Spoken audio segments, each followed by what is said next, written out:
is for us, belongs to the black, not for the poor. Global Vision presents the television news magazine of Southern Africa. It doesn't exist on television, and it doesn't exist. I would actually appeal to the world that information is there and can be found.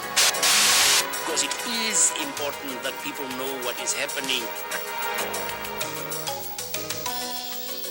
This week, South Africa Now reports these stories. SWAPO stands nothing to gain from crossing the border into Namibia and being involved in anything that they're saying. In our Namibia Watch, the United Nations troops are in. Margaret Thatcher came and went. And SWAPO holds a massive rally as violent incidents erupt. We'll have a special report and an in-depth look at the issue. And in our culture segment, the leader of South Africa's most popular multiracial band in an unusual ceremony. The occasion, South Africa celebrated musician Johnny Clegg's renewal of his wedding vows to his wife Jenny in a traditional Zulu ceremony. All of these stories and more this week on South Africa Now. But first, the news with Carolyn, Craven, and Fana Kekana. Tobel. Leading the news this week, our Namibia Watch report. April 1st marked the beginning of the UN-supervised transition to independence in Africa's oldest colony.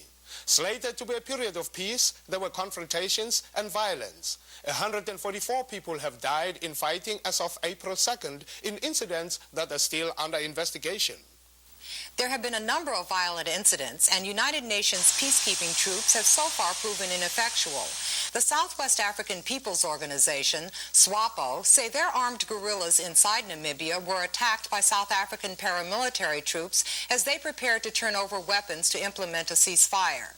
The South Africans say SWAPO has sent guerrillas illegally across the Angolan border into Namibia and have now refused to demobilize some army units. All of this threatens to undermine the UN peace plan. Here is more background from Namibian analyst Joseph Diescho. On Saturday, April 1st, British Prime Minister Margaret Thatcher paid a visit to Namibia, ostensibly to meet with the British contingent of the peacekeeping forces and to add symbolic support to the United Nations independence plan. But there was to be little peace. In Windhoek, the Southwest Africa People's Organization, SWAPO, called a rally to celebrate the beginning of the transition to independence. Heavily armed police stopped the peaceful march. South Africa claims that SWAPO guerrillas like these, seen here in an Angolan television report parading to salute the UN independence plan, crossed into the country from neighboring Angola and clashed with South African security forces. SWAPO denied responsibility, charging that their people were attacked by South Africa. SWAPO stands nothing to gain from crossing the border into Namibia and being involved in anything that they're saying. Apparently now they are desperate, so they are using their own troops, violating the ceasefire agreement. On South Africa, no, unfortunately this time, it's not going to help him. I don't think that Mr. Nujoma realized that the olden days are over. In a separate incident, Namibian church sources say 8 SWAPO supporters were killed by South African helicopter fire while celebrating at a rural bar. The situation, therefore, has been one of generalized terror being perpetrated this time by South African racists and their agents in Namibia with the full acquiescence of the United Nations team in Namibia. The United Nations has announced an investigation. It has also agreed to allow South Africa to deploy its forces along the border, opening the possibility of more fighting now that South Africa has threatened to expel the United Nations from the territory. The South African Foreign Minister has apparently telephoned the Secretary General and has issued what amount to me an ultimatum or a blackmail. It appears that the United Nations has caved in and has done the most unconscionable thing, that of allowing, legitimizing, authorizing the South African troops and police to attack our people and to kill so many people. While there are differing versions as to what really transpired inside Namibia this week, it is clear that the peace process has gotten off to a shaky start. At the United Nations, this is Joseph Diescho with Namibia Watch for South Africa Now. Covering a breaking story like Namibia poses challenges to a small news organization like ours. We have no satellites or bureaus, but our experience tells us that sometimes the major news organizations can miss the real story. A case in point, 2 front-page stories in the New York Times and Washington Post. Both were filed from Windhoek, the Namibian capital, not from the north of the country where the fighting took place. And it should be noted that UN peacekeeping troops charged with preventing confrontations were not in place when the fighting occurred. For an eyewitness account of events in northern Namibia, we called Dudley Viall, a communications specialist for the Namibian Council of Churches. It's very, very difficult to know in which direction the guerrillas are moving, but one thing that I think has been made quite clear to us is there was certainly not any hostile intention on the part of the guerrillas. I really believe that they were coming into the country believing that there was a ceasefire, and because of that ceasefire they wouldn't run into any trouble from the SADF. So what he says is that these confrontations may have been the result of misunderstanding and miscommunication, with SWAPO guerrillas either thinking they could come home to surrender to UN forces or be sent north into Angola. One more point that merits further investigation. The Times did report that the United States may be providing satellite intelligence to the South Africans. We recognize that many of our viewers may have little exposure to what's going on in Namibia. Coming up after the news is a special in-depth report looking at the transition to independence. British Prime Minister Margaret Thatcher has been in Southern Africa. It is said that she is attempting to demonstrate that Britain can play a role in brokering negotiations in South Africa. Nadja Smith reports. British Prime Minister Margaret Thatcher also visited Zimbabwe and met with Mozambique's President Joaquim Chissanno, whom she's been supporting with British military trainers. An analyst from Zimbabwe's Southern African Research and Documentation Center puts Thatcher's visit in context. David Martin. She is looking to put a package together for British mediation in the case of South Africa, or Western mediation, or whoever's mediation. Apartheid is bad for business, and Britain has a lot of business there, and she's coming under more and more pressure. She's totally isolated in the Commonwealth. She gets not totally isolated in the EC, but comes under a great deal of pressure there. She's coming under pressure in all forums now. She has to find some way ahead to justify her argument that dialogue and not sanctions are the answer. Inside South Africa, the British Embassy became the focal point for released hunger strikers protesting heavy restrictions. Among the hunger strikers was Labour leader Donsie, whose restriction orders we told you about last week forbade him from speaking to the press. Yeah, we decided to seek sanctuary at the British Embassy, and our demand is we were detainees on hunger strike. We were released. And heavily restricted. So we demand our restrictions to be lifted. We can sort of enjoy a normal life, you know. An escaped hunger striker, Simon Ntombela, took refuge inside the U.S. consulate in Johannesburg. Ntombela, who was not re-detained after leaving the consulate, spoke at a press conference. This seems extremely irrational, that people are being forced to commit acts of this nature in order to attain their freedom. The question is why, if I can walk free today, why can't the rest of the people who are in detention be made to walk free today? Why are they still being kept there? In light of the recent escapes, the South African government is taking a harder line. More security will be imposed at hospitals, and all hunger strikers will be sent to a special prison hospital 200 miles south of Johannesburg. A South African physician protested the government's decision. Furthermore, we condemn the proposed transfer of detainees to Pelenomi Hospital, which we feel will further aggravate their already grave psychological and physical status. And we call upon all concerned and freedom-loving people to oppose the move. It is our understanding that doctors in charge of patients at other hospitals are of a similar notion. And when and if this move does occur, they will meet with the strongest resistance from us. Since the hunger strike began, an estimated 500 prisoners have been released, with another 400 still being held. This is Nadja Smith for South Africa Now. Finally, in our news segment, Archbishop Desmond Tutu has been traveling in Nicaragua. Here is how Sandinista television covered the visit. He arrived all the way from his native South Africa the week before Holy Week. Few in Nicaragua knew much about this black Anglican priest whose lifelong struggle against apartheid has become a legend all over the world. Tutu fitted right into the mood of Nicaragua, and he appeared to be enjoying what he saw. Once a people decide to be free, nothing, absolutely nothing can stop them from becoming free. Coming up next week, Jonas Savimbi, accused of torture and murder. His closest associates speak out.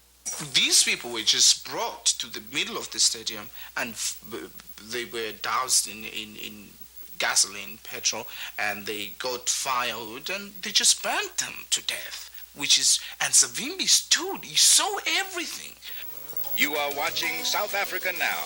Coming up next, a background report from inside Namibia. As we've reported, the transition to independence in Namibia is off to a rocky and violent start. In a special in-depth report filed from Namibia, Tony Weaver looks at the many obstacles still to be overcome. An everyday sight in war-torn Namibia. The military aircraft touches down and disgorges heavily armed troops. But this time it's different. This is the advance party of the 4,500 United Nations troops here to keep the peace as Namibia prepares for final independence. 23 years ago, the guerrilla war started here in the north of the country. 15,000 Namibians, more than 1% of the population, have died in the war. Namibia is one of the most thinly populated countries on earth. Just over 1 million people live in this vast, hostile desert country, a country 4 times the size of the United Kingdom. The new government will almost certainly be the Southwest Africa People's Organization, SWAPO of Namibia. It was SWAPO who launched the guerrilla war against South Africa's occupation army in 1966. Because of their willingness to fight when others sat back and talked, SWAPO enjoys massive popular support. South Africa Now asked SWAPO Deputy Chairperson Daniel Tjongarero how he saw developments in the next few months. Do you anticipate a major exodus of whites after independence? Well, I think one must anticipate an exodus if you accept that whites in this country have been subjected to so much propaganda that now they are in such a confusion that they don't know what really is happening in Namibia. At best, they are believing that their destiny lies in South Africa. I think one needs to make clear at this point that we look towards a non-racial society. What will SWAPO's policy be towards blacks who join the armed forces? These people, even if they were misled, even if they were indoctrinated into believing they were doing the right thing, in the end they are Namibians and we have to live with them. So there wouldn't be any retribution? No, we are against any retribution, we are against revenge. We have said that there is no room for revenge in a new Namibia. To many of the tiny group of 70,000 white Namibians, the SWAPO are nothing more than terrorists and communists. Not under SWAPO. SWAPO is dangerous, it's communism. As far as I'm concerned, they're totally communistic inclined. I don't like SWAPO. SWAPO, as we see it in this country, is communism. They're being instigated by Russia. Nico Bessinger, SWAPO Foreign Secretary. How will SWAPO go about overcoming the propaganda to which black and white Namibians have been subjected? We have to educate them that we are going to have a new beginning, or a new continuation, if you like. That they need to forget about the past, as difficult as it is. That we need to approach the future together, otherwise it will be disastrous for everybody. Do white Namibians have anything to fear from a SWAPO government taking power? They have the right like everybody else. They will not have any privileges because of the color of their skin, but they will also not be at any disadvantage because of the color of their skin. Benulenga is a former guerrilla commander who spent 9 years in South Africa's notorious Robben Island prison. He now heads the Mine Workers Union of Namibia. I was not just an ordinary Namibian. I was somebody who was armed to fight against the evil system of colonialism. So people looked at me as their fighter son. Yes. Somebody who was, of course, there was always this view or impression that we were sort of special. We had maybe, they sometimes would be ascribed even magical powers. South Africa is determined SWAPO will not win the two-thirds majority. It needs to be the undisputed ruling party. But SWAPO already controls many of the key voting constituencies. A critical support base are the youth and student movements.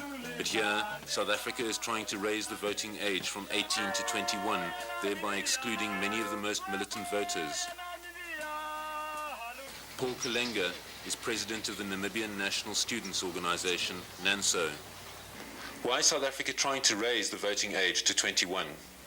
I think this is because maybe 30% or 40% of the Namibian population are youth, and most of them, they are between the years of 18 and 21. And the majority of them, if not all of them, are politicized. They are activists in the SWAPO Youth League.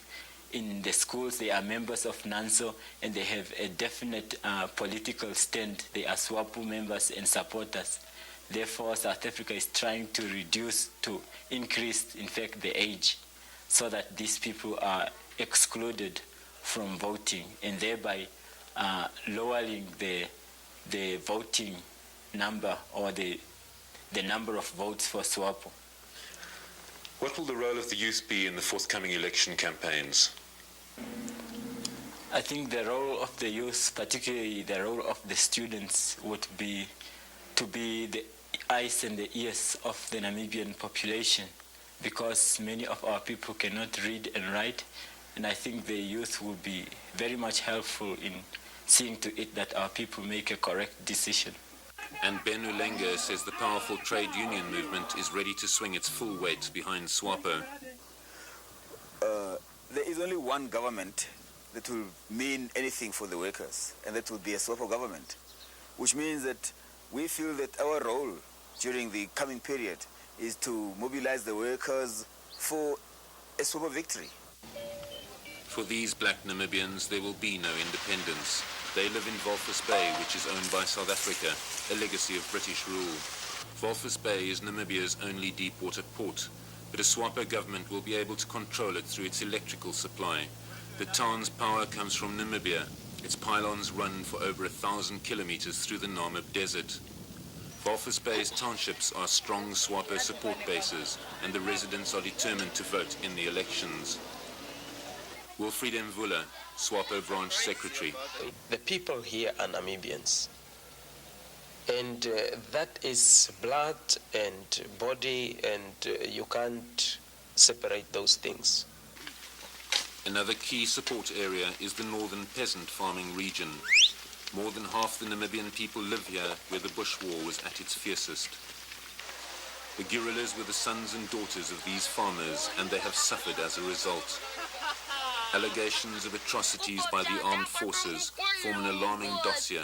There have been almost 1,000 reported cases since 1982. Dr. Theo-Ben treats many of their victims. The latest figure I am aware of is in the region of 10 to 15 rape cases carried out by the military or members of the police, which are usually covered per month, that we see at the hospital. The South African armed forces have now taken up a directly political role. They also, produce disinformation on SWAPO that, if SWAPO comes, their wives would be raped, they wouldn't have their wives any longer, they wouldn't have their children, they wouldn't have their cows, they wouldn't have their households.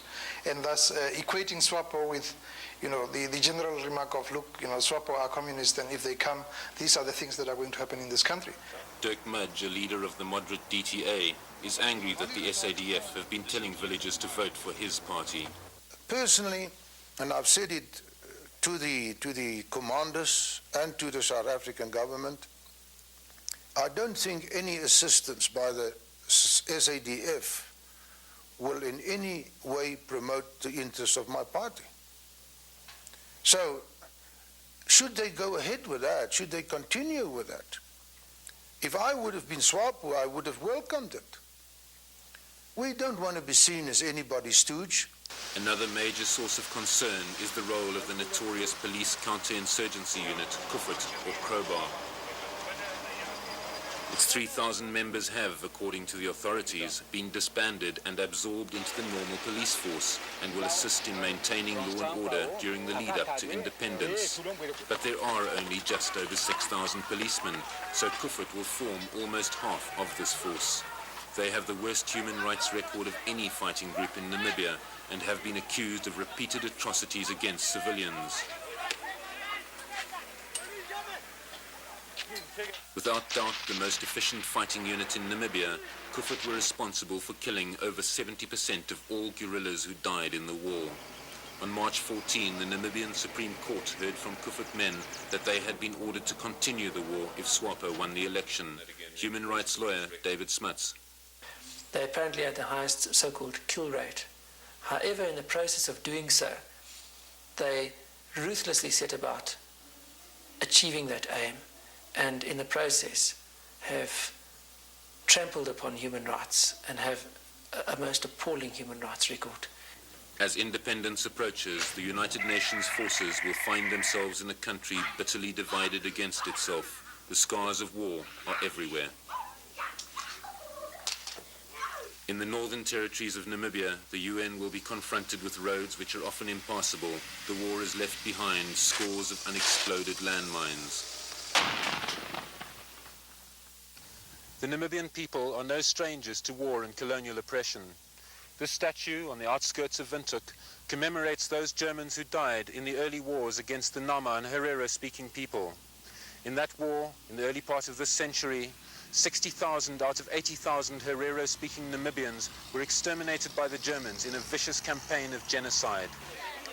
It is little wonder that the Namibian people are seriously questioning whether or not a mere 4,500 UN troops can really bring peace to this vast and divided land. For South Africa Now, this is Tony Weaver in Oshikuku, Namibia.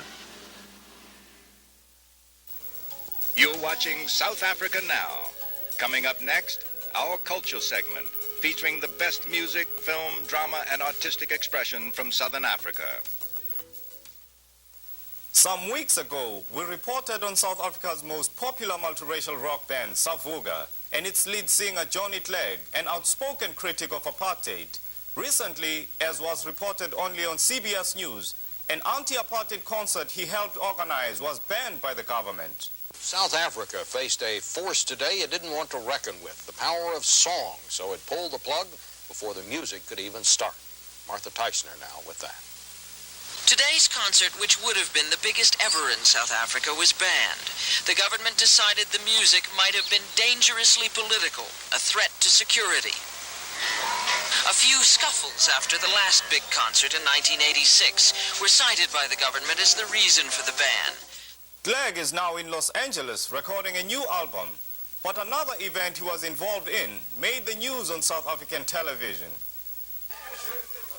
It was a hot and dusty day at Keats Drift near Greytown in Natal, but this did not dampen the enthusiasm of the 3,000-strong crowd gathered in this remote valley. The occasion, South Africa celebrated musician Johnny Clegg's renewal of his wedding vows to his wife Jenny in a traditional Zulu ceremony.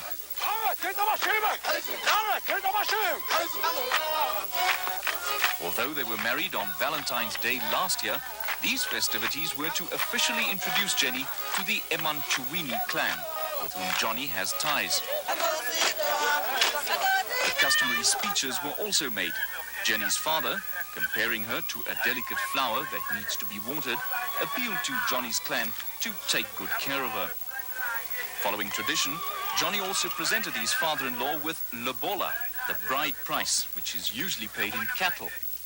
Times have changed somewhat, even in this rural district, and in this case, the lobola was a brand new car. Few who attended the wedding will forget the pulsating drums and the rhythmic dancing of the warriors wanting to impress the Khoi maidens. It was a spectacle to remember.